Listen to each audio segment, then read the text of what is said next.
नमस्कार मेरे प्यारे बच्चों, कैसे हैं आप सभी। सो गाइज, एसएससी स्टेनो कई सारे बच्चों का सपना है, कई सारे बच्चों का काफ़ी समय से है, और हो भी क्यों ना। एसएससी स्टेनो की तैयारी करने वाले बच्चे एक बिल्कुल आश्रित हो जाते हैं स्टेनो के ऊपर ही। कम से कम 60% बच्चा ऐसा है जो केवल स्टेनो की तैयारी करने के बाद में स्टेनो पर ही आश्रित हो जाता है। ऐसा क्यों बच्चों? क्योंकि इसमें बहुत चीज़ें ऐसी हैं जो आपको स्पेशल पढ़नी पड़ती हैं और कुछ चीज़ें ऐसी हैं जो आपको छोड़नी पड़ती हैं। तो गाइस, आज इसी पर बात करने वाले हैं कि यदि आपका लक्ष्य स्टेनो है तो कितने घंटे आपको पढ़ना होगा। और आज ये वीडियो पूरी सुन लीजिएगा और आज से ही अपनी तैयारी में लग जाइएगा कि कितने घंटे मिनिमम हैं जो आपको पढ़ने ही पड़ेंगे अपने एग्ज़ाम की सिलेक्शन के लिए। आइए बच्चों, मेरे साथ हम लोग बात करते हैं स्टेनो एग्ज़ाम में सिलेक्शन के लिए कम से कम कितने घंटे आपको पढ़ना होगा कि आप लोग बहुत आराम से सिलेक्शन ले सकें। गाइस, सबसे पहले ध्यान रखिए, आप लोग, अगर मैं बात करूं आपके सिलेबस की, तो इसके अंदर आपका जीके, जीएस, रीजनिंग और इंग्लिश, ये 3 पोर्शन सिर्फ आने हैं। सबसे खुशी की बात यहाँ पर यह है कि जो सबसे टाइम कंज्यूमिंग आपका पोर्शन है मैथ्स, वो यहाँ पर नहीं आना है, क्योंकि मैथ आपका सबसे ज़्यादा टाइम ले लेता है। अगर मैं बात करता हैं यहाँ पे मैथ की, तो अकेला मैथ इतना समय ले लेगा जितना ये तीनों मिलाकर आपके प्रिपरेशन में लेते हैं। तो सबसे खुशी की बात यह है कि आपको मैथ जितना समय यहाँ पर नहीं देना है। अगर आप इतना समय भी दे दें जितना समय मैं आपको आज बताने वाला हूँ, तो आप लोग बहुत ईजिली यहाँ पर सिलेक्शन ले सकते हैं। गाइस, ध्यान दीजिएगा, आप सबसे पहले बात करूँ मैं एक सबसे बड़े पोर्शन की, जो कि है आपका इंग्लिश, जो कि आपका आना है 100 मार्क्स का। यानी कि एक तरह से देखा जाए तो 50% पेपर आपका इंग्लिश पर ही टिका हुआ है। पूरा 50% हिस्सा एग्ज़ाम का अंग्रेजी पर डिपेंड है। तो क्यों ना बच्चों 50% तैयारी, यानी कि पूरी आधी तैयारी आप अंग्रेजी पर झोंक दें। तो यहाँ पे अंग्रेजी के लिए कम से कम आपको 6 घंटे देने होंगे अपनी तैयारी के, कम से कम 6 घंटे। अब ये 6 घंटे कैसे देने हैं बच्चों, इसको भी डिवाइड कीजिए।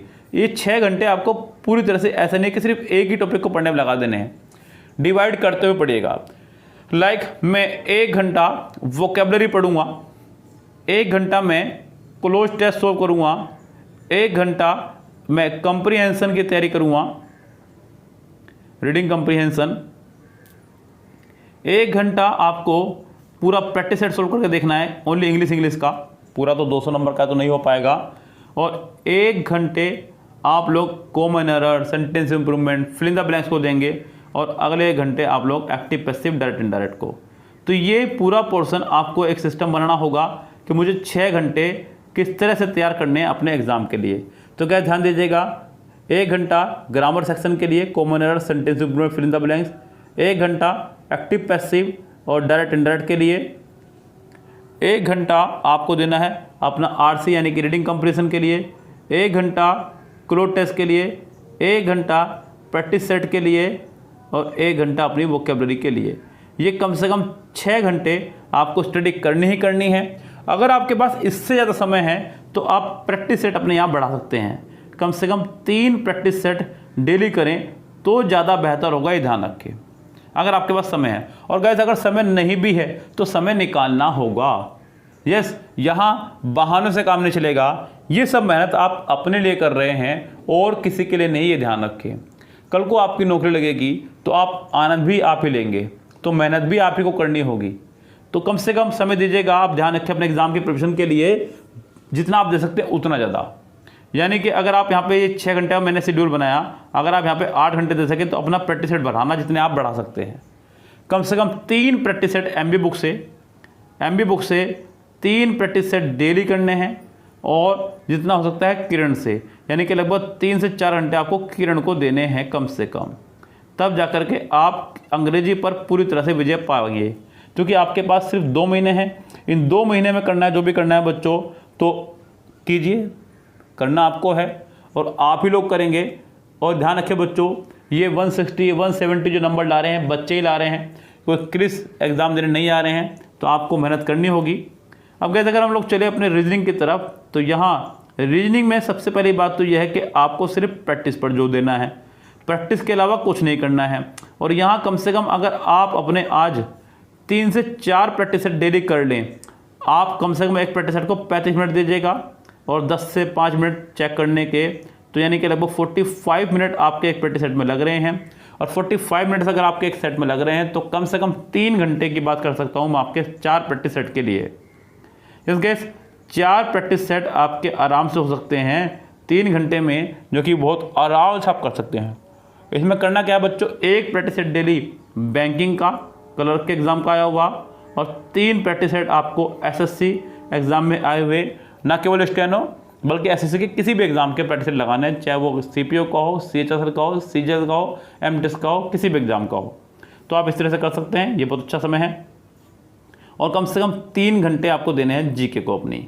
अब बच्चों जीके को कैसे प्लानिंग करेंगे, आप 1 घंटा डेली स्टैटिक जीके को दीजिएगा। स्टैटिक जीके को अपना 1 घंटा पूरी तरह से दीजिएगा, कोई भी अच्छा चैनल जो आपको अच्छा लगता है वहाँ से। और 1 घंटा आप कम से कम डेली दीजिएगा अपने करंट अफेयर्स को, और 1 घंटे में आप अपना वो जीके पढ़िएगा जो कि आपका ओल्ड जीके है, राकेश यादव सर से या लुसेंट ऑब्जेक्टिव की बुक से या फिर अपनी किरण बुक से, इन तीनों में से किसी एक बुक से ये पढ़ना शुरू कीजिएगा।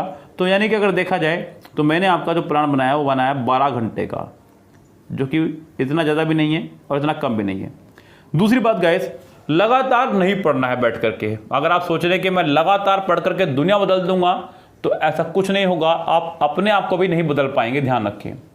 लगातार पढ़ने से कोई लाभ नहीं होगा। आप हर 1 घंटे के बाद में एक छोटा सा ब्रेक रखें, या फिर हर एक टॉपिक के बाद में एक छोटा सा ब्रेक रखें। अगर आप पढ़ रहे हैं और 2 घंटे आपको पढ़ते हुए हो गए हैं, तो आप थोड़ा सा ब्रेक रखें, खाना आप तसल्ली से खाएं, थोड़ा सा टीवी देखें, बाहर घूमने जाएं, घर वालों के साथ बैठें, दोस्तों के साथ बैठें, लेकिन लगातार स्टडी नहीं करनी है। अपने माइंड को प्रेशराइज नहीं करना है, पूरी अच्छी खासी लगन के साथ में और शांति प्रिय ढंग से बैठ के पढ़ना है। इतनी टेंशन लेके भी नहीं पढ़ना है। तो ध्यान रखें बच्चों, अगर आप 3 घंटे 2 घंटे लगातार पढ़ रहे हैं तो थोड़ा सा रेस्ट लीजिए, और थोड़े से मतलब कम से कम 30 मिनट, कम से कम 1 घंटे का भी वो रेस्ट हो सकता है। यानी कि आप एक रूटीन बना सकते हैं कि मुझे शाम को 6 से 7 तो घूमने जाना ही जाना है, चाहे कुछ भी हो जाए। तो आप ये रूटीन अपना जारी रखें। आपको आधे घंटा कपिल शर्मा शो देखना ही देखना है, आप ये रूटीन अपना जारी रखें। खाना तो आप परिवार के साथ बैठ करके ही खाएंगे। कुछ बच्चे खाने में भी बहुत ज़्यादा लापरवाही कर देते हैं। अगर आपके शरीर को एनर्जी नहीं मिलेगी तो आपकी ऊर्जा ही नहीं आएगी पढ़ने के लिए, ये ध्यान रखें। तो ये सब चीज़ ध्यान रखनी है। अपना पूरा स्टडी प्लान एक आज से तैयार कर लीजिएगा और शुरू कर दीजिएगा पढ़ना बच्चों, क्योंकि लक्ष्य थोड़ा सा कठिन है, लेकिन इतना भी कठिन नहीं है कि आप उसको क्रैक ना कर सकें। करेंगे, डेफिनेटली करेंगे। फिलहाल चलते हैं गाइस, लेते हैं आपसे विदा। Good bye, have a nice day.